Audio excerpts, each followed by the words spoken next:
Lieutenant Miller Sir, laughed. with all "What's due your respect, rank?" "Old I believe man." my The plan is our sound cut best through and the only tent like a option. slap. A few soldiers turned, some smirking, others unsure. In the middle of them stood the old man, 83, coat pressed, shoulders straight, eyes steady. His name was David Carmichael. He didn't flinch, didn't blink. The silence that followed was heavier than any insult. Miller took a step forward, the metal tips of his boots clicking on the boards. "You're lost." "Sir, visitors' area's that way." The joke drew a weak laugh from the back of the room, but no one joined in. David didn't reply.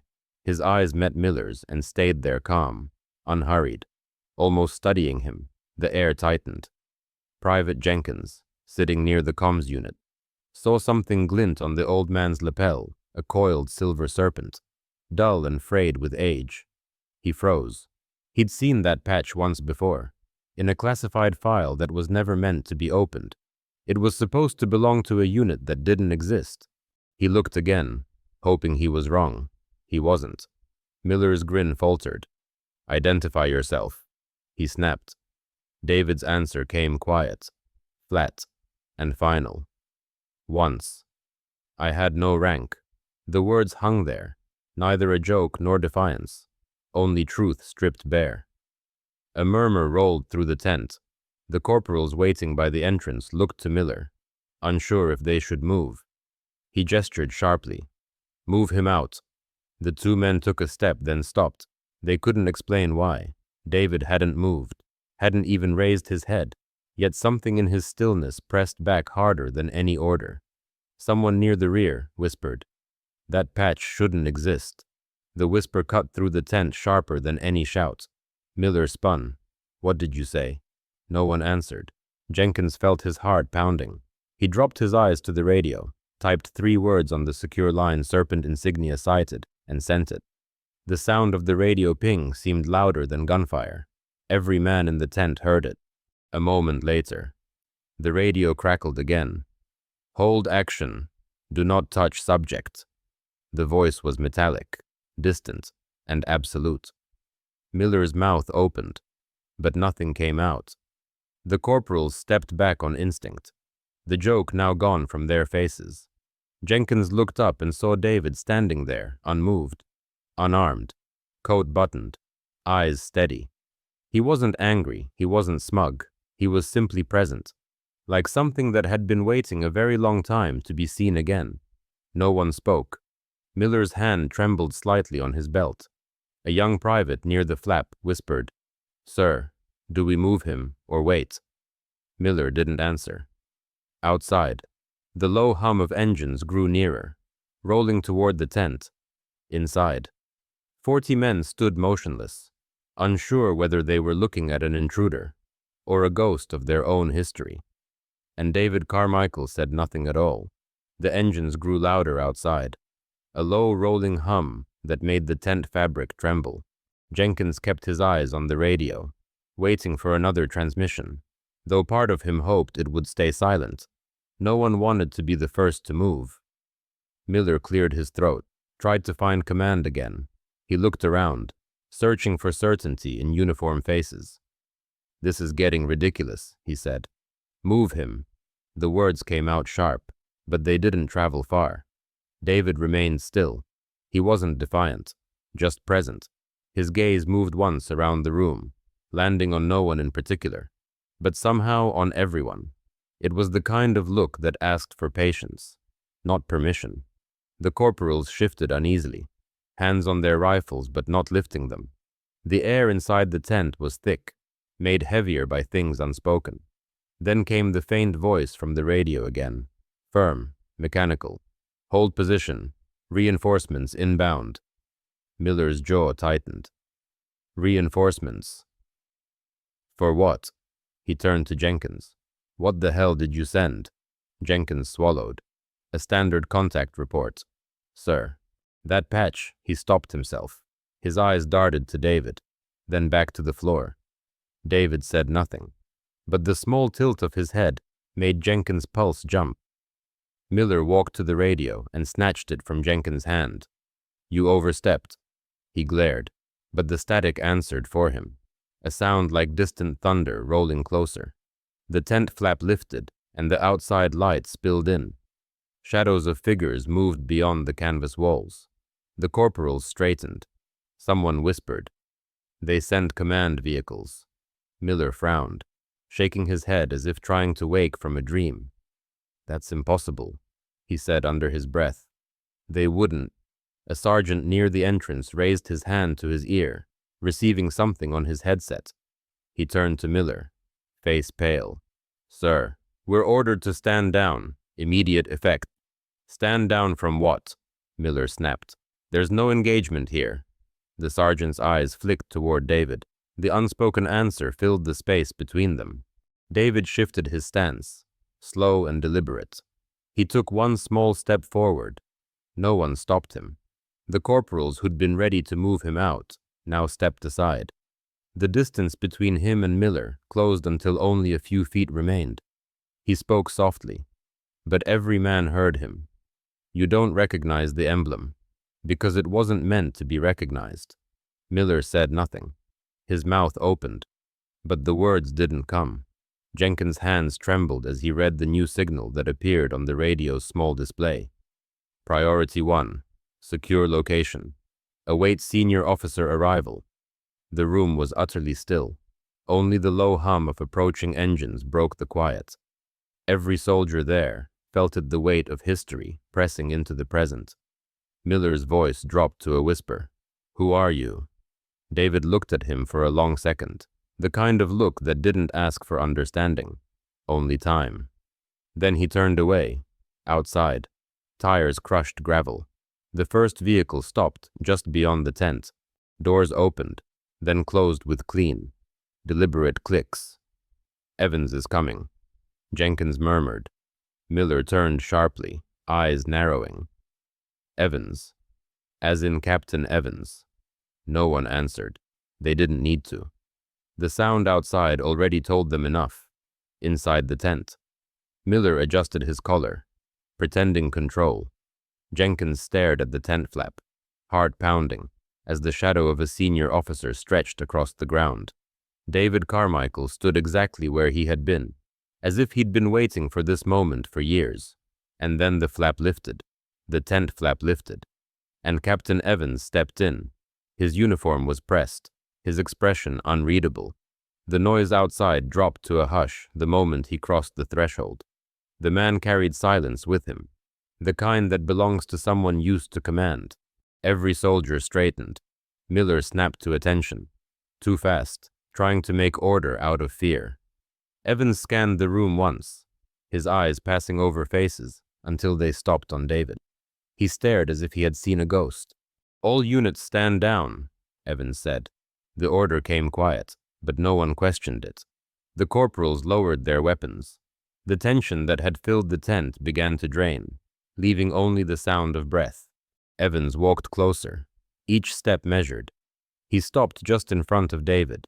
The years between them hung thick in the air. His voice, when it came, was softer. "The skipper." The name slipped into the room and froze everyone. Jenkins's head jerked up. Miller blinked, not understanding. The word carried authority and disbelief in equal measure. David gave a small nod. Evans exhaled, the breath of a man who had been holding a truth too long. He straightened and saluted, crisp and formal. The motion struck the room like lightning. No one else moved for a moment. Then one by one the others followed, hands lifting, saluting the old man they had mocked. Miller's throat worked, but no sound came. His face drained of color. The lines of command had just inverted before his eyes. Evans turned to the men. "Do you know who stands before you?" He opened a thin folder and laid it on the table. A photograph, old and grainy, slid free. A younger man in jungle gear. The same calm eyes, the same scar along the hand. He tapped the name typed underneath. Carmichael. David. Code name. The Skipper. Unit designation. MACV SOG. Active operations. 1969 to 1974. He paused. Officially erased in 1975. Jenkins felt his pulse in his throat. He had read that file once, redacted, lines missing. None of the records were supposed to exist. Evans looked back at David. They said you were gone. David met his gaze. I was, he said quietly. His words were not bitter, just a fact. Miller took a step forward, grasping at something. Sir, with respect. This man walked in unannounced. Evans cut him off with a glance that could have stopped wind. You will speak when addressed. Lieutenant. Miller froze. The title suddenly a cage instead of rank. Evans spoke again, slower. This man founded tactics we still use. Half the field manuals bear his fingerprints. He turned the photo around for everyone to see. The caption beneath read, unauthorized, but successful. The tent shifted from shame to reverence. Men who had mocked now stared at their boots. Jenkins felt his own chest tighten with pride and regret he didn't understand. Evans closed the folder with care and set it aside. We lost good men under his command. He didn't erase himself. We erased him. The line landed heavy. David stood still, his eyes fixed on the photo. Not out of vanity, but memory. He said nothing. He didn't need to. Evans turned back to Miller. You wanted to know his rank. The answer is all of them. The line hung like judgment and mercy woven together. Outside, another engine stopped. The sound of doors opening broke the silence again. A senior officer was coming. Inside the tent, no one laughed anymore. Evans kept his hand raised a moment longer, then lowered it with precision. The salute ended. But the silence it left behind did not. Every man in the tent stood straighter, though none knew what to do with their hands. Respect is heavier when it arrives late. Evans turned to Miller. His tone was even. Lieutenant, you will apologize. Miller hesitated, as if the word itself might taste bitter. He looked at David, then at the ground. Sir, I do it properly, Evans said. Miller swallowed. His voice came smaller now. I apologize. Sir, I was wrong. He forced the words out one by one, and each landed like a weight. David watched him quietly, face unreadable, neither cruel nor kind. Evans moved closer to the table, set the old folder down. Inside it were operations no one admitted to. Names crossed out, outcomes marked deniable. He lifted a page, the corner trembling slightly between his fingers. You taught us to be invisible, he said to David. We were so good at it. We erased you too. A ripple of unease moved through the men. Some stared at the floor, others at the photo still lying open, the young officer in jungle fatigues, dirt across his face, the same eyes that now watched them from an older frame. Miller's voice broke the quiet. Why was he erased? The question was clumsy, but honest. Evans turned slowly. Because politics fears men who act before permission. David finally spoke. Not every order should be followed. The line cut clean through the tent, soft and absolute. No one dared to fill the silence after it. Evans nodded once. That's why they called you the skipper. You never waited for approval when lives were on the line. David's mouth curved. Not quite a smile, he said. I waited for necessity. Jenkins found himself staring. The old man's stillness felt different now. Not defiance, but command disguised as humility. Evans looked back to Miller. You'll write a report on this incident. You'll teach a course on leadership and humility. The punishment was calm, deliberate, and heavier than shouting. Miller nodded once. Understood. Sir. Evans closed the folder, slid it toward David. This belongs to you. David didn't take it. He said, Keep it. Files are for memory. I'm still here. Evans looked down at the folder, fingers resting on its cover. For a second, he seemed unsure what to do with it. Then he nodded. Understood. The general's convoy had arrived outside. Men gathered, whispering. Through the canvas came the low sound of approaching steps. When the flap opened again, a 2-star officer entered, silver hair, narrow eyes. The entire tent snapped to attention. He looked once at Evans, then at David. The salute came instantly, sharp and deliberate. David inclined his head. The gesture exchanged between them held decades, old debts, and something close to grace. The general turned to the room. This man trained the ones who trained you. You will remember that. His words sank deep, beyond order, into reverence. Miller stood still, face set. Jenkins glanced at him, saw the mix of shame and learning that would stay. David looked around once, slowly. He saw the young faces, the confusion, the awe. He said, "You owe nothing to me. Just remember the ones who didn't come back." Evans stepped aside, allowing him to pass. David moved to the exit. Each man he passed shifted slightly, as if acknowledging something sacred. When he reached the flap, he paused and turned back once more. "You'll do better next time," he said to no one in particular. Then he stepped out into the light. Behind him, no one moved. Months passed. The story of that day slipped quietly through the base, retold in fragments: an old man, a forbidden insignia, a salute that no one had expected. Files were updated, lectures rewritten, and the name David Carmichael began to appear again, softly, in places where it had once been erased. Miller kept to his duties. His voice was steadier now, quieter, as if each word weighed more before it left his mouth. He taught the new officers about history, about arrogance, about the cost of not listening. He never mentioned the name, but the lesson always pointed there. Jenkins would see him sometimes late at night, in the classroom after lights out, staring at the old doctrine sheets spread across his desk. There was something of penance in the way he worked, not ordered, not demanded, but chosen. Weeks turned into months. One evening, while on leave, Miller walked through a small town near the coast. The shopfronts were shut, except for a dim little store that smelled of tea and dust. Inside, among tins and folded paper bags, stood a man he recognized. David Carmichael, in a worn coat, leaning on a cane, speaking softly to the shopkeeper. The sight made Miller freeze. For a long moment, he considered walking away, but then David turned, as if he'd known all along. Miller straightened, his voice caught before it formed. "Sir." David raised a hand, stopping him gently. "No need for that," he said. "Just David will do." Miller stepped closer, searching for words that didn't sound like excuses. "I wanted to thank you," he said. "I didn't understand what I was seeing that day." David nodded, neither forgiving nor condemning. "Understanding comes later than we want," he said. "It's enough that it comes at all." Miller hesitated. "My father served in 72, he added quietly.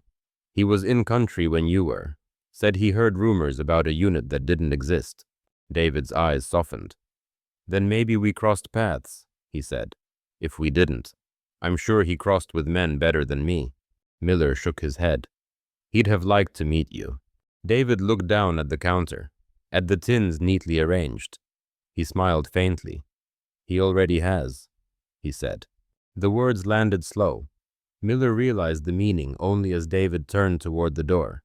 He wanted to speak again, but the moment was complete as it was.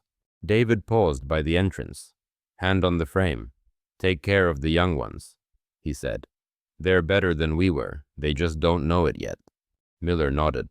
"I will."